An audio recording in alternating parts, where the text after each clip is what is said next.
What is up, Dragon Ball super fans? Axel here, bringing you guys another deck profile. In today's deck profile, I actually got a deck for you guys that a lot of people are playing, and a lot of people, I'm pretty sure, are gonna take it to Nats and play. If you guys didn't know, Nats is actually this weekend. A lot of Houston guys are going, so I'm gonna give them a quick shout out. Shout out to Team Meta Club mostly. I know Claudio. Marco had their invite there for sure going. Josue got an invite for sure. You know, one Dallas a couple weeks back. I didn't speak to him. Don't know if he's going or not, but most likely going. But shout out to you guys. Good luck. And good luck to everybody else that's going to Nats. Wish you guys the best of luck, and I hope you guys make it very far in the competition. But today, guys, I got a deck profile for you guys that I've been playing locally, seen a lot of people playing. Wanted to see if I can build it. Maybe you guys have some advice y'all might have on the deck or something. But the deck that we're gonna be playing and showcasing to you guys today is gonna be Janemba, Relentless Speed, Janemba, and on the backside would be Relentless Speed Janemba. So this card's permanent is you can include card with 5 energy or more in your deck. Really downfall because you can't play a lot of the big overrun cards, so like Scientist Fu or any like Mass Saiyan or stuff like that. You know, very powerful cards. You can't play them. But still, that's kind of good because it is a mill deck. So for you guys that know, it does mill very quick on your opponent. So it's a balance. People might not think that the deck is balanced, but it's balanced on that effect that it does prevent you from playing big hitters. So that's really good. So his auto is when this card attacks, draw 1 card and place 2 cards from the top of your opponent's deck at the drop area. So yeah, it's a really good effect. You draw a card, drop 2, and you keep doing that until your opponent decks out. It awakens at 4 less life, untaps 2.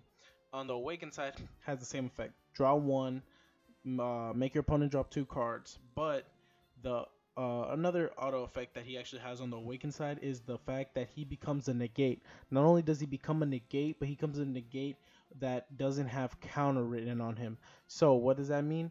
Let's say your opponent is attacking. Let's say you're playing Universe 7. They're attacking.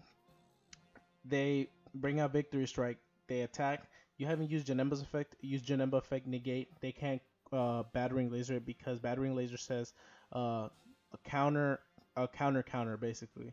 And this isn't a counter. It's a negate, but it or no, never mind. Take that back. You can't Victor Strike because Victor Strike can't be negated. Obviously, it could only be Mufu. But let's say there's other problematic cards out there that need to be negated, and you're worried about getting battering lasered. You can always negate it with your leader because he can't be batteringed or anything. My mistake on that Victor Strike. I did forget Victor Strike cannot be negated. So yeah, very good effect on Janemba. But let's get into the deck profile here, guys.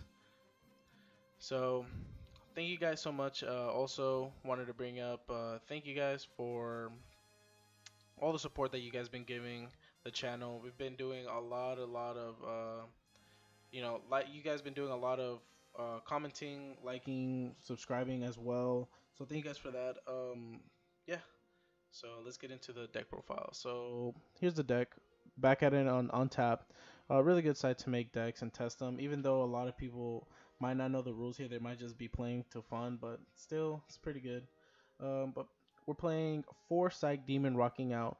1 drop that actually has two effects that you can choose from with his auto. So his auto is when you play this card, choose 1.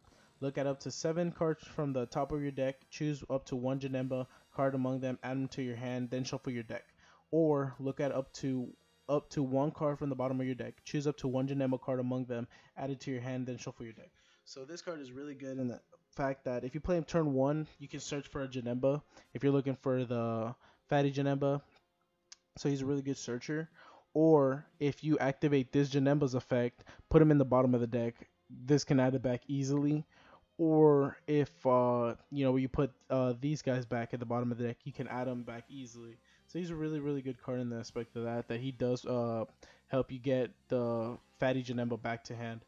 So speaking of Fatty Janemba, we're actually playing for him. The reason we're playing 4 is because you do want to see this card as much as you can. You want to play him and activate his effect as much as you can as well to bring out the Janemba so you can mill out your opponent fast. He evolves for 2 over a Psych Demon, 2 blues. Barrier, his effect is activate main, tap 1 blue, choose up to 1 Janemba card from your deck and send it to your warp, then shuffle your deck, place this card at the bottom of the owner's deck, choose up to 1 Janemba card with an energy cost of 4 in your warp and play it. So he basically plays a free Janemba. Basically you're playing these two. So he's really good. You want to add him back with him to keep doing those plays over and over again. So after the Fatty Janemba, we're playing the Reality Bender Janemba. His effect is he's a 4/1 1 blue cost. He's a critical deflect permanent. If your opponent has 4 or more energy, there are battle cards in your opponent's battle area, and there are no battle cards in your battle area. Reduce the energy cost of this card by 3. So he becomes a 1-drop if your opponent has 4 energy and you have no battle cards, and your opponent has battle cards. So in this deck, you really don't have a lot of board presence because you want to mill out your opponent really quickly. So you can probably get a board presence maybe turn 4, which would be because of the Vegetos, or if you have to bring out a Kami, or you still have Crisis Crusher on board. So his is the same effect. At the end of the turn, place this card at the bottom of the owner's deck and place 2 cards from the top of your opponent's deck in their drop area. So really good. Again, milling is the win condition for this deck most of the time. So after the Reality Bender, we're playing the Demon Sword Janemba, the promo. This card is really good. That's why this card is very expensive. Right now, I believe the non-foil is running around like $21 to $25 in that range. I haven't checked recently, but I know he is really pricey right now. So again, he's a critical deflect.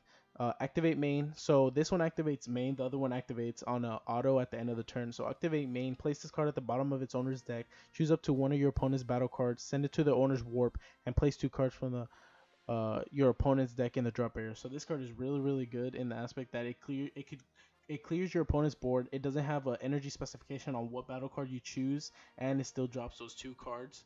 So usually, I've seen a lot of people what they do. I mean, with this combo with the Fatty Janemba and the Big Janemba, you can attack maybe up to like 6 times, 7 times in 1 turn.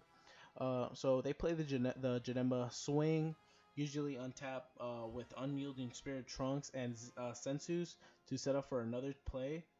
Tap 1, pray the Demon Sword, attack with the Demon Sword, try to see if they can get the crit. If not, they activate, clear a card from their opponent's side, put it back on the bottom of the deck, and play another one of the Challenge Janemba over and over again. So I've seen that played a lot, and it's really good. It's a really good combo.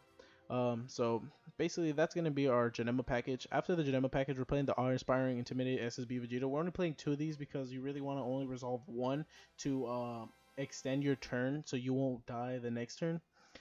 Basically, because if you give this card a Sensu Bean, maybe 2, it's a 30. Your opponent has to drop so many resources to knock it out. And the fact that it gets barrier and your opponent can only attack him, it's really good. And you know, usually you play a turn 4, so because we are playing Xeno buttons to untap ourselves in case we do need to use a negate like a Mofuba or a crisis, a Dimension Magic. So he's a really good card, but only 2. I feel like that'd be good. If you guys think otherwise, let me know. After that, we're playing 4 Unyielding Spirit Trunks. I've seen people only play 2 of these, or maybe none at all. I don't know why. I think it's pretty good because of the fact that you can extend your plays with the Childish Heart Janemba or Fatty Janemba. So, you know, attack, untap blue, and then Sensu or something. So I think this is really good. After that, speaking of Sensu, we're playing 4 Sensus as well. Sensu card is one of those cards that will always be good. Probably the best card from set 1. That's why it's so pricey right now. I believe it's like at $7. After that, we're playing a really good card. Yeah, I said 3 reallys because that's how good it is. Kami Global Unifier. Reason why Kami is so good is because he has deflect.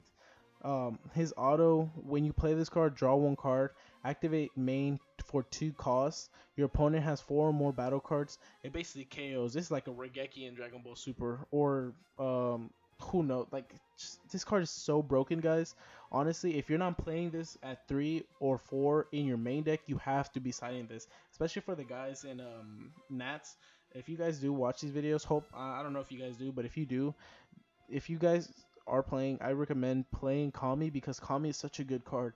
Me personally playing Shenron Veggies, I have lost so many times to Kamis because sometimes you can recover from it, but if you're playing Shenron Veggies, you usually tend to have 10 cards by turn 10 to 16 cards by turn 3. So when this card comes out and it knocks out my whole board, I mean, it's GG from there. I really can't do anything from there. So, 3 Kamis, really, really good card. After the Kamis, we're playing the Unbreakable Super Saiyan Son Goku. Reason why is because we want to extend those plays so we don't get hit. So we try to combo out from the attacks, and it draws 1. So it's like another super combo just for 1 cost. So really, really good card. 10k for combo as well. After that, we're playing the North Kai Keeping Watch. The reason why we're playing North Kai is because I've I've seen that the deck really doesn't have a lot of cards in the grave early on in the game. So, the fact that the Kai still has a 10k no matter what for 0 cost, it's really good, and it draws 1. So, 4 of those, of course. After that, we're playing the negates. We're playing 4 Dimension Magics. Dimension Magic, honestly, at this point, I believe everybody can say that it beats off Wheeze. It's a better Wheeze. Or the fact that you can activate it if you have 5 cards in grave and just take one, it helps you awaken. So, and it untaps 2 energies. So, you know, why not play this if you're playing blue? It's better, honestly. After the Dimension Magic, only 3 Mafubas. 3 Mafubas, we're playing it because of problematic cards. This time 4 Victory Strike or other decks like that. The Mafuba is just really, really good. Why not play it if you're playing blue? After that, we're playing Crisis Crusher Son Goku. Crisis Crusher is really, really good card in the aspect that you can knock out 1-drops, and your opponent and yourself cannot play. They cannot attack with 1-drop cards. So we really don't have 1-drop cards. We have the Psych Demon, but you really don't want to attack with him because you want to evolve with the Childish Heart Janemba for 2. So Crisis Crusher is so good in that. And he reduces himself by 2 energy if you have no battle cards. So turn 1, you usually play this. So it's a really good card in my opinion. If you're not maining it, at least side it. And then our last 3 cards would be Xenobutton. Xenobutton is really good in a blue deck that mainly runs blue, especially when you're running Sensu Beans and you need that 1 energy or that energy if you're tapped out, or if you're Unbreakable Gokus, or Dimension Magic if you don't want to take more life, or your Mafubas. It's really, really good in that aspect. So yeah, guys, that's actually the deck right there. If you guys want to see some games about it, let me know. Let me know what you guys think of the deck. If you guys have some suggestions about the deck, let me know. I always like your guys' support. Um, like I've been saying, you guys have been awesome lately. Um, yeah, so this is where I'm gonna end the video. Thank you guys so much for your support. Thank you guys for all your comments, your likes. You guys have been doing so much on that, and I appreciate it so much. We're not big yet, but we're aspiring to be big. We're trying to make it there, and if thank you guys, we're getting there slowly but surely. So thanks for watching. Thanks for sticking around all the way to the end of the video. Like, comment, subscribe if you guys have anything you want to say to me, any comments, any rulings, anything you guys would just want to let me know. I love talking to you guys. So yeah, like I said, like, comment, subscribe. Thanks for watching. Have an awesome day, guys, and I'm out. Peace.